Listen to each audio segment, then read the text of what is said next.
नमस्ते दोस्तों, स्वागत है आपका मेरे YouTube चैनल दीप क्लासेस में, जिसमें हम MHD 2 का यूनिट नंबर 1 कर रहे थे। आज की वीडियो में हम देखेंगे इसका टॉपिक नंबर 1.6, जिसमें हम साहित्य क्षेत्र में भारतेंदु के योगदान का महत्व इसके बारे में जानेंगे। तो बिना देरी किए हम अपना आज का वीडियो स्टार्ट करते हैं। भारतेंदु बाबू हरिश्चंद्र मात्र एक कवि और कुशल गद्यकार ही नहीं थे, एक युग प्रवर्तक साहित्यकार भी थे। इनके इर्द गिर्द कवियों और लेखकों का एक बहुत बड़ा समुदाय जो है वो एकत्र हो गया था, जिसे भारतेंदु मंडल के नाम से जो है अभिहित किया जाता है। तो यहाँ बताया गया कि जो भारतेंदु थे वो सिर्फ कविताएं लिखने वाले जो है कवि या फिर लेखक नहीं थे। ये एक ऐसे इंसान थे जिन्होंने क्या किया, साहित्य की दुनिया में एक नए तरीके के ज़माने की शुरुआत की। इन्होंने उस समय के बहुत सारे लेखकों और कवियों को क्या किया, अपने साथ जोड़ लिया था और उन्हीं सभी लोगों के जो है ग्रुप को हम जो है भारतेंदु मंडल कहते हैं।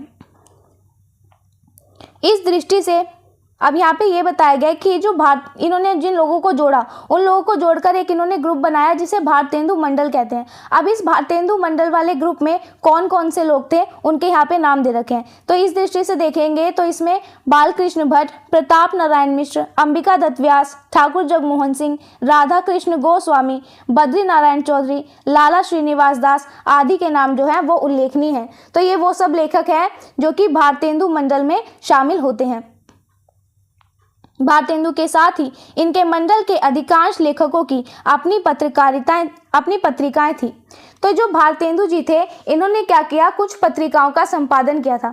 तो भारतेंदु जी के साथ साथ इनके ग्रुप के जो लेखक हुए, इसमें से ज़्यादातर लेखक जो है वो ऐसे हैं जिनकी खुद की जो है पत्रिकाएं भी छपती थी।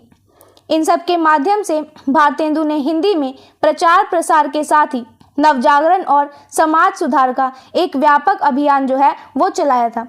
तो इन पत्रिकाओं का ये जो इस्तेमाल था, इनका इस्तेमाल करके भारतेंदु जी ने क्या किया, दो काम किए थे।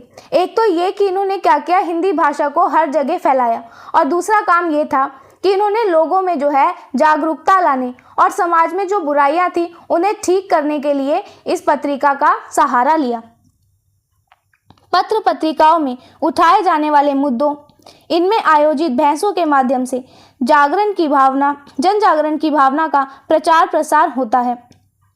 धार्मिक अंधविश्वास, सामाजिक रूढ़िवादिता, छुआछूत, ऊंच नीच की भावना के विरोध और पारस्परिक मेल मिलाप, समानता और स्वतंत्रता की भावना के महत्व को भारतेंदु और उनके मंडल के लेखक जो हैं वो पूरे तालमेल के साथ अपने लेखन और अपनी पत्रिकाओं के माध्यम से जो है प्रचारित प्रसारित करते थे।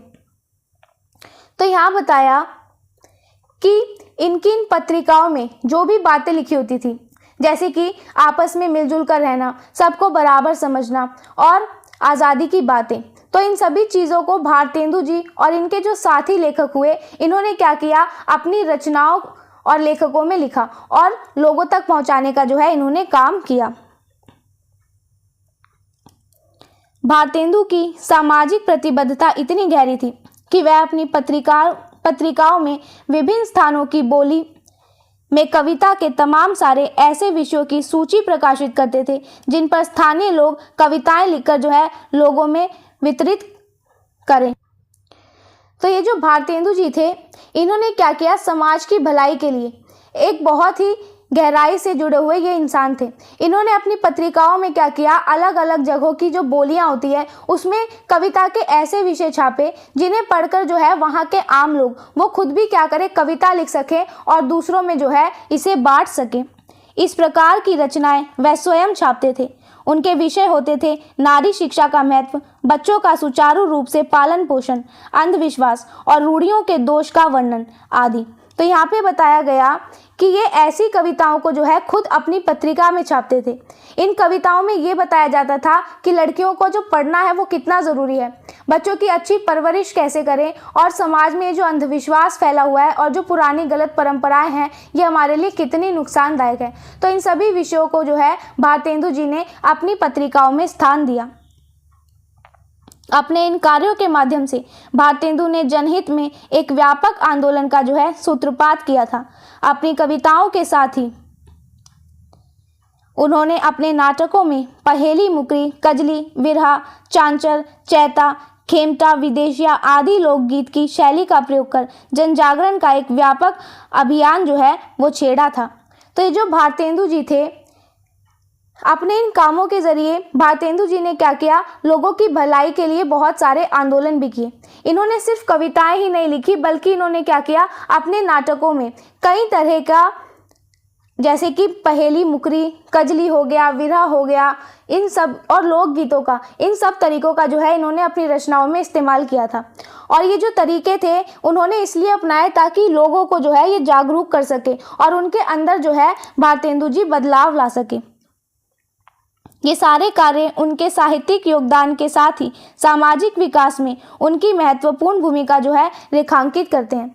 तो इन सभी काम जो हमने देखे, जो भारतेंदु द्वारा किए गए, इनसे हमें ये पता चलता है कि जो भारतेंदु थे, इन्होंने न केवल हिंदी साहित्य को बढ़ाने में मदद की, बल्कि जो हमारा समाज था उस समाज को बेहतर बनाने और उसको विकसित बनाने में जो है भारतेंदु ने अपना पूरा योगदान दिया।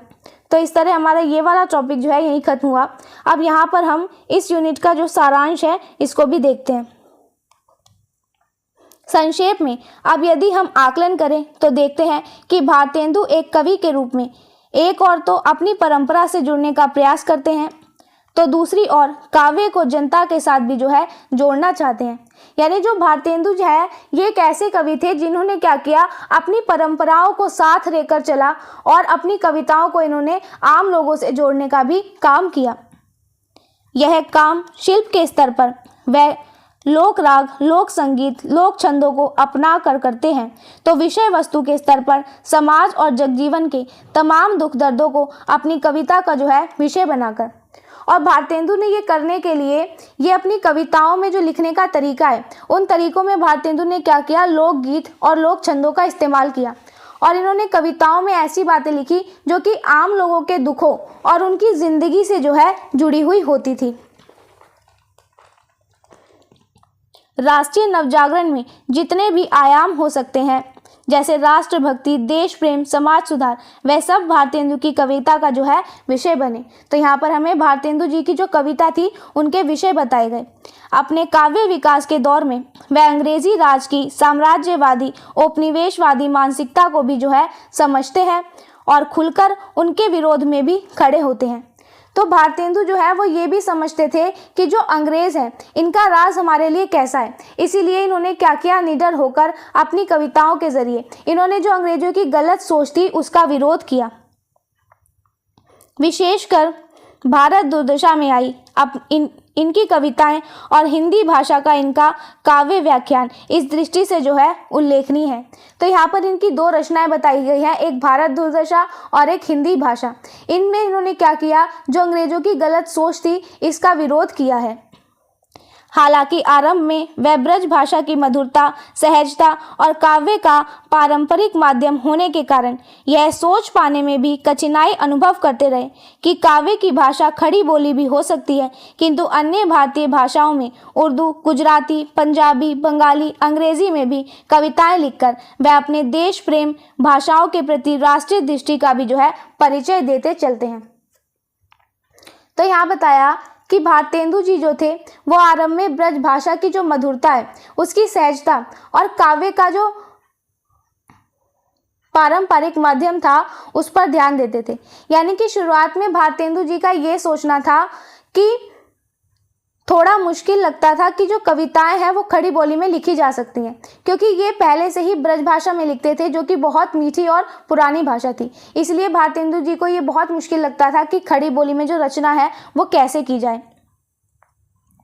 लेकिन बाद में क्या हुआ, इन्होंने सिर्फ हिंदी में ही नहीं बल्कि इन्होंने और भी अन्य भाषाओं में जो है कविताएं लिखी, जैसे कि उर्दू, गुजराती, पंजाबी, बंगाली। और इन सभी से हमें ये पता चलता है कि जो भारतेंदु थे वो अपने देश से कितना प्यार करते थे कि इन्होंने हर भाषा में जो है अपना योगदान दिया और लोगों को अपनी बात पहुंचाने का जो है, इन्होंने लोगों तक अपनी बात पहुंचाने का भारतेंदु ने काम किया। कुछ विद्वानों को भारतेंदु की राजभक्ति की कविताओं को देखकर हमेशा उन्हें स्वीकार करने में परेशानी का अनुभव होता रहा, किंतु विश्लेषण करने पर और ऐतिहासिक सामाजिक परिप्रेक्ष्य में रखकर देखने पर उनकी सार्थकता या स्वाभाविकता स्वतः जाहिर हो जाती है। तो यहाँ पे बताया कि कुछ लोग जो थे, जब भारतेंदु जी राजनीति वाली कविताएं पढ़ते थे तो उन लोगों को ऐसा लगता था कि ये जो कविताएं हैं ये सही नहीं है। लेकिन जब हमने बहुत गहराई से देखा और उस समय के इतिहास और हालातों को जब हमने समझा तो उससे हमें ये पता चला कि भारतेंदु की जो कविताएं थी इनका होना उस समय और उस समाज के लिए कितना ज़रूरी था।